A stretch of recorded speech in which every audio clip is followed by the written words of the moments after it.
बेकसूर, सच्ची दोस्ती और झूठे इल्जाम की कहानी। सीतामढ़ी के पास एक छोटा सा गांव है परिगामा। इसी गांव में दो लड़के रहते थे, सचिन और विक्की। दोनों पहले एक दूसरे से अनजान थे, लेकिन किस्मत ने उन्हें ट्यूशन क्लास में मिला दिया। सचिन 10वीं में था और विक्की 9वीं में। रोज मिलना जुलना हुआ, बातें बढ़ीं और धीरे धीरे दोनों जिगरी दोस्त बन गए। समय बीता, सचिन 12वीं की पढ़ाई के लिए सीतामढ़ी चला गया। कुछ समय बाद विक्की भी 11वीं के लिए वहीं आ गया। दोनों फिर साथ रहने लगे। प्यार की शुरुआत। 5 मई की शाम लगभग 5 बजे विक्की के पास एक लड़की का फोन आया। उसने कहा, Hello? मैं आपसे प्यार करती हूँ। विक्की भी उससे प्यार करने लगा। उस लड़की का नाम था अन्नू, अमीर परिवार की बेटी, जो परिगामा में ही सचिन के घर के पास रहती थी। लगभग 8-9 महीनों तक दोनों का प्रेम चलता रहा। परीक्षा और अचानक घटना। 1 फरवरी से सचिन की 12वीं की परीक्षा शुरू हो गई। परीक्षा खत्म होने के बाद सचिन अपनी मौसी के घर चला गया, जहां उसके भांजे प्रिंस की 10वीं की परीक्षा 16 फरवरी से थी। 17 फरवरी को अचानक खबर आई, अन्नू घर से गायब हो गई। घर वालों को पता था कि अन्नू विक्की से बात करती थी। गुस्से में अन्नू के पिता और भाई सीतामढ़ी पहुंचे और विक्की को पकड़ लिया। उन्होंने पूछा, मेरी बेटी कहाँ है?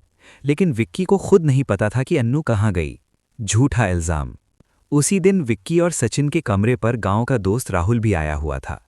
शक के आधार पर अन्नू के पिता ने विक्की, सचिन, राहुल और रौनक चारों के खिलाफ अपहरण का मामला दर्ज कर दिया। विक्की पर और भी गंभीर धाराएं लगा दी गईं, पॉस्को, अपहरण और अन्य आरोप। उसे बुरी तरह पीटा गया और जेल भेज दिया गया। सचिन का दोष सिर्फ इतना था कि उसने फोन पर पूछा था कि विक्की को क्यों मारा जा रहा है। 66 दिन बाद सच सामने आया।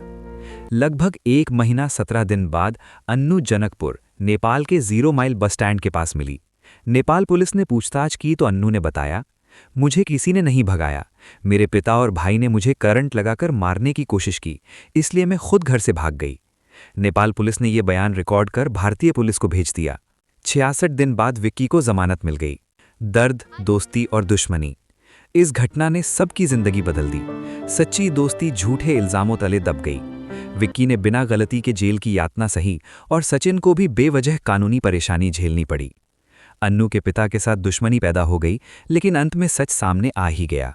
संदेश: कभी कभी गुस्सा, शक और गलतफहमी मिलकर ऐसी कहानी बना देते हैं जहां बेगुनाह लोग सबसे ज्यादा सजा पाते हैं, लेकिन समय और सच दोनों मिलकर न्याय की राह जरूर दिखाते हैं। बेकसूर, सच्ची दोस्ती और झूठे इल्जाम की कहानी। सीतामढ़ी के पास एक छोटा सा गांव है परिगामा। इसी गांव में 2 लड़के रहते थे, सचिन और विक्की। दोनों पहले एक दूसरे से अनजान थे, लेकिन किस्मत ने उन्हें ट्यूशन क्लास में मिला दिया। सचिन 10वीं में था और विक्की 9वीं में। रोज मिलना जुलना हुआ, बातें बढ़ीं और धीरे धीरे